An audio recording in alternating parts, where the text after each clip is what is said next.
안녕하세요. 저는 이영이라고 합니다. 올해 71살이 되었네요. 중앙병원에서 26년 동안 수간호사로 근무하다 퇴직했습니다. 오늘은 제가 남편과 사별하고 혼자 지내온 10년간의 이야기를 들려드리려 합니다. 많은 분들이 독거노인이라고 하면 외롭고 쓸쓸한 삶을 떠올리실 텐데 저는 조금 다른 이야기를 해드리고 싶어요.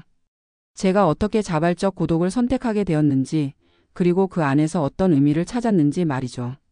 10년 전 그날은 평소와 다를 것 없는 화창한 봄날이었습니다. 남편은 친구들과 골프를 치러 나갔고 저는 집에서 은퇴 후 함께 떠날 세계 여행 계획을 세우고 있었어요. 남편은 경찰 공무원으로 일하다 5년 전에 퇴직했는데 그동안 바쁜 근무 때문에 하지 못했던 취미 생활을 즐기고 있었죠.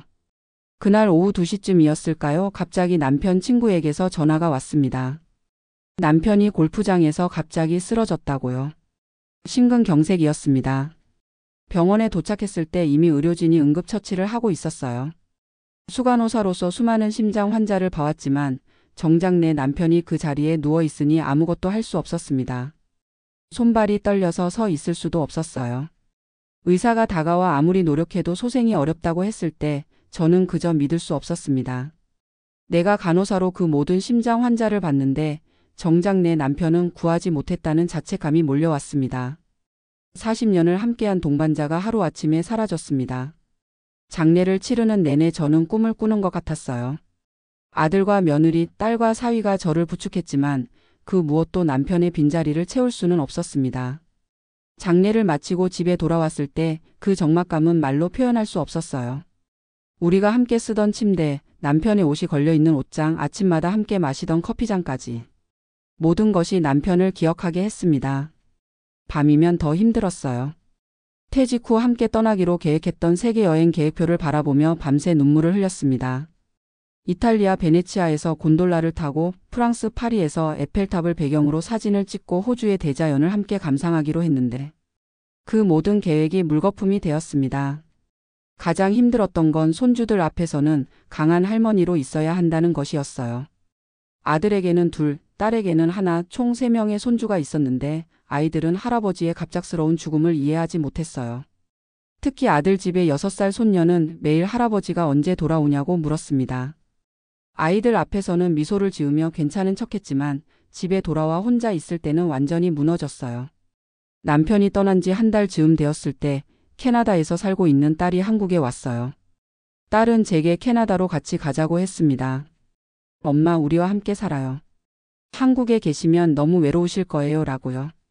지방 대학 교수로 일하는 아들도 주말마다 찾아뵐게요 라고 약속했습니다. 자녀들의 따뜻한 마음이 고마웠지만 저는 혼자서도 충분히 살 수 있다고 말했어요. 40년 넘게 간호사로 일하며 독립적인 삶을 살아왔는데 이제 와서 자녀들에게 의존하고 싶지 않았습니다. 그렇게 저는 서울 양천구 20평형 아파트에서 혼자 살기 시작했습니다. 남편이 남긴 공무원 특수징역 유족연금과 사망보험금 1억 5천만 원, 그리고 제 퇴직금 9,900만 원과 월 110만 원의 국민연금이 있어 경제적으로는 크게 걱정하지 않았어요. 집도 제 이름으로 되어 있었고요. 처음엔 적응이 어려웠지만 점차 혼자만의 시간을 즐기기 시작했습니다. 그런데 남편이 떠난 지 2년쯤 지났을 때 저는 건강에 이상 신호가 오는 것을 느꼈어요. 아침에 일어나면 손가락과 손목이 뻣뻣하게 굳어 있었고 관절 통증이 심했습니다. 처음에는 나이 때문이라고 생각했지만 간호사 출신으로서 이 증상이 단순한 노화가 아니라는 것을 알았습니다. 병원에 가서 검사를 받았더니 류마티스 관절염이라는 진단을 받았어요. 환자들에게 설명해 주던 그 병이 내게 찾아오다니라고 생각하니 아이러니했습니다. 그동안 다른 사람들에게 이 병에 대해 설명하고 조언했는데 이제는 제가 환자가 된 거죠. 하지만 한편으로는 제가 간호사라서 증상을 일찍 알아보고 진단받을 수 있었던 것은 다행이었습니다. 병원에서 일할 때 동료였던 의사 선생님들은 모두 은퇴했지만 특별 진료로 도움을 받을 수 있었어요. 류마티스 전문의였던 김 선생님은 저를 보자마자 반갑게 맞아주셨죠. 영희 씨, 이제는 우리가 환자를 돌보는 나이가 아니라 환자가 되는 나이가 되었네요 라며 웃으셨어요.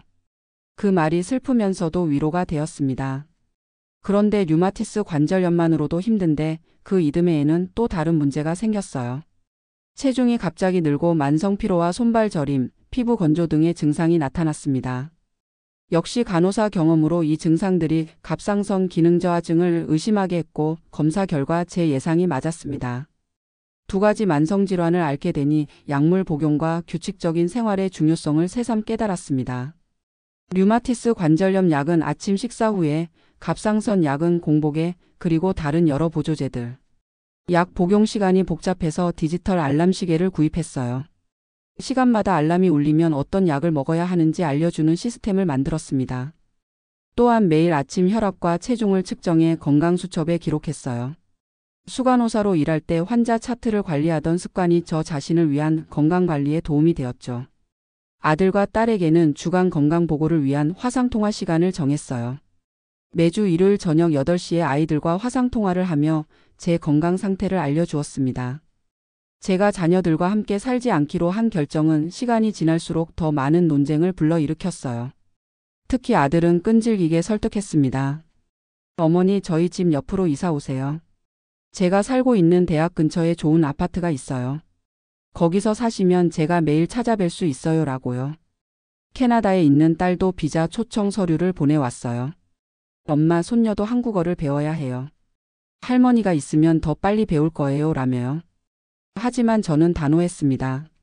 내 집에서 내 방식대로 살고 싶다고 말했어요. 자녀들이 사랑으로 제안하는 것은 알지만 제가 원하는 삶은 따로 있었습니다.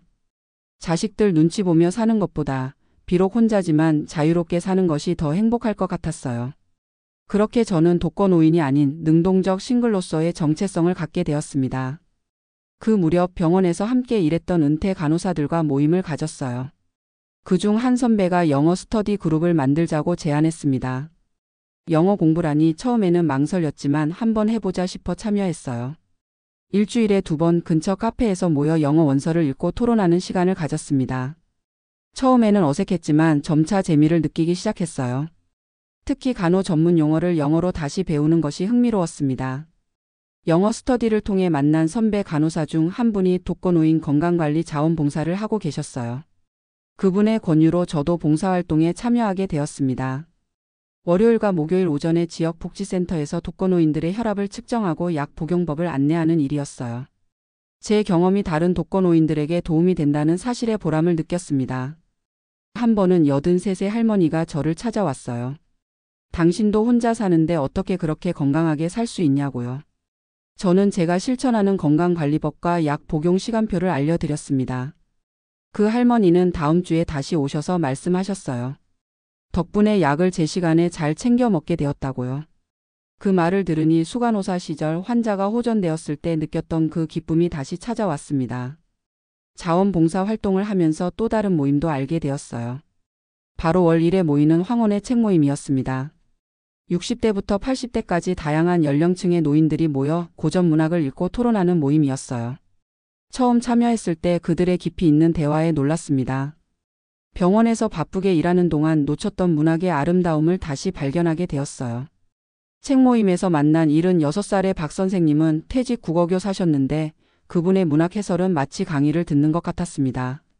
황순원의 소나기를 읽을 때는 작품 속 순수한 사랑의 의미를, 채만식의 태평천하를 토론할 때는 시대적 배경과 함께 작품을 이해하는 법을 배웠어요. 그동안 의학 서적만 읽다가 문학 작품을 접하니 마음의 여유가 생겼습니다. 디지털 기기를 통해 가족과의 관계도 새롭게 구축했어요. 매주 일요일 저녁 8시는 우리 가족의 정기 화상통화 시간이었습니다. 아들네 가족, 캐나다에 있는 딸네 가족, 그리고 저 이렇게 모두 모여 한 주간의 이야기를 나눴어요. 특히 손주들의 성장을 지켜보는 것이 큰 기쁨이었습니다. 캐나다에 있는 5살 손녀 지민이에게는 SNS로 한국어 동화책을 읽어주었어요. 처음에는 어색해하던 지민이가 점차 할머니의 이야기에 귀 기울이더니 이제는 짧은 한국어 문장을 따라 말할 수 있게 되었습니다. 딸이 말하길 지민이가 유치원에서 친구들에게 자랑한대요. 우리 할머니는 한국에서 간호사였대. 라고요. 그 말을 들으니 먼 거리에도 불구하고 손녀와 친밀한 관계를 유지할 수 있다는 게 감사했습니다. 아들 네 집 손주들에게는 할머니표 영상 편지를 만들어 보냈어요. 제가 요리하는 모습, 동네 산책하는 모습, 때로는 제 어린 시절 이야기를 들려주는 영상을 찍어 보냈죠. 특히 11살 손자는 제가 보낸 영상을 모아서 작은 다큐멘터리로 만들어 학교 숙제로 제출했다고 해요. 할머니의 독립적인 삶이라는 제목이었대요. 그 이야기를 들었을 때 제가 선택한 삶이 손주들에게도 좋은 영향을 주고 있다는 생각에 뿌듯했습니다. 경제적 자립은 제게 선택의 자유를 가져다 주었어요. 간호사로 26년 일하며 모은 퇴직금 9,900만 원과 남편의 사망보험금 1억 5천만 원을 현명하게 관리했습니다. 원금은 손대지 않고 안전한 금융상품에 투자해 월 80만 원 정도의 이자 수입을 올렸어요. 여기에 국민연금 110만 원을 더하면 월 190만 원의 고정 수입이 있었죠. 기본 생활비로 150만 원 정도 사용하고 남는 돈은 다시 저축했습니다. 한 번은 아들이 어머니 돈 걱정 말고 쓰세요. 필요하면 제가 드릴게요 라고 했을 때 저는 웃으며 대답했어요. 내가 번 돈으로 내 삶을 책임지고 싶다고요. 오히려 남는 돈으로 손주들 교육비를 따로 모으고 있다고 했더니 아들이 놀라더군요. 그래도 어머니는 늘 독립적이셨죠 라며 말이에요. 혼자 살면서도 외롭지 않았던 이유는 다양한 사회적 관계망 덕분이었어요. 영어 스터디 모임, 독서 모임 외에도 동네 도서관 실버 영어 교실에서 만난 새로운 친구들이 있었습니다. 특히 저와 비슷하게 혼자 사는 68살의 장여사와는 특별한 우정을 나누게 되었어요. 그분은 남편과 이혼하고 혼자 살고 계셨는데 주 2회 함께 아침 산책을 하며 이야기를 나누었습니다. 카카오톡 옛간호사들 단체방도 큰 위안이 되었어요. 전국 각지에서 살고 있는 20여 명의 은퇴 간호사들이 모인 단체방에서는 24시간 대화가 끊이지 않았습니다. 건강 정보부터 여행 정보, 때로는 옛 병원 시절 추억까지 다양한 주제로 수다를 떨었어요. 특히 누군가 건강에 이상이 생기면 모두가 전문적인 조언을 아끼지 않았죠. 이런 온라인 커뮤니티는 물리적 거리에 상관없이 친밀한 관계를 유지할 수 있게 해주었습니다. 류마티스 관절염과 갑상선 기능 저하증은 여전히 저와 함께하는 질병이지만 잘 관리하면서 살고 있어요. 아침마다 스트레칭으로 하루를 시작하고 약은 정확한 시간에 복용합니다. 3개월마다 정기검진을 받고 의사의 조언을 철저히 따르고 있어요. 한 번은 병원에서 만난 의사가 말했어요. 간호사 출신이라 그런지 환자 관리가 아주 모범적이시네요 라고요. 그 말을 들으니 평생 간호사로 일한 제 직업이 지금의 건강관리에도 큰 도움이 되고 있다는 생각에 감사했습니다. 아들과 딸은 여전히 저에게 함께 살자고 제안합니다. 특히 지난해 제가 감기로 일주일 정도 앓았을 때 아들이 휴가를 내고 와서 간호해 주었어요. 그때 아들이 말했죠. 어머니 혼자 계시면 아플 때 너무 위험해요. 우리와 함께 살아요라고요. 하지만 저는 여전히 제 선택을 고수하고 있습니다. 후배 은퇴자들이 저에게 독립적 노후의 비결을 물을 때면 이렇게 대답해요. 일찍부터 노후를 준비하세요. 특히 건강과 취미를요. 건강은 스스로 관리할 수 있을 때 관리해야 하고 취미는 혼자서도 즐길 수 있는 것이 좋아요. 그리고 무엇보다 가족을 사랑해도 적절한 거리는 필요합니다. 너무 가까우면 서로 부담이 될 수 있어요. 마지막으로 혼자라는 건 외로움이 아니라 자유의 다른 이름이라고 말해요. 자신의 시간과 공간을 온전히 즐길 수 있는 자유 말이에요. 물론 가끔은 외로울 때도 있습니다. 특히 남편의 생일이나 결혼기념일 같은 특별한 날은 더욱 그래요. 그럴 때면 남편과 함께 찍은 사진을 보며 이야기를 나누곤 합니다. 여보, 나 잘 지내고 있어요. 걱정하지 마세요 라고요. 슬픔이 밀려올 때면 산책을 나가거나 책을 읽거나 때로는 그냥 울기도 해요. 감정을 억누르지 않고 자연스럽게 표현하는 것도 중요하다고 생각합니다. 앞으로의 삶에 대한 계획도 있어요. 내년에는 남편과 함께 가기로 했던 유럽 여행을 혼자서 다녀올 생각입니다. 비록 함께는 못 가지만 남편의 목까지 세상을 보고 오려고요. 그리고 언젠가 체력이 따라주지 않을 때가 오면 그때는 자녀들과 함께 살 계획도 있습니다. 하지만 그때까지는 제 삶을 온전히 즐기고 싶어요. 10년 전 남편을 잃고 홀로 남았을 때 저는 삶의 의미를 잃은 것 같았습니다. 하지만 시간이 지나면서 깨달았어요. 혼자 사는 것이 곧 외롭게 사는 것은 아니라는 것을요. 자발적 고독은 외로움이 아니라 선택이고 그 선택 속에서 저는 새로운 삶의 의미를 찾았습니다.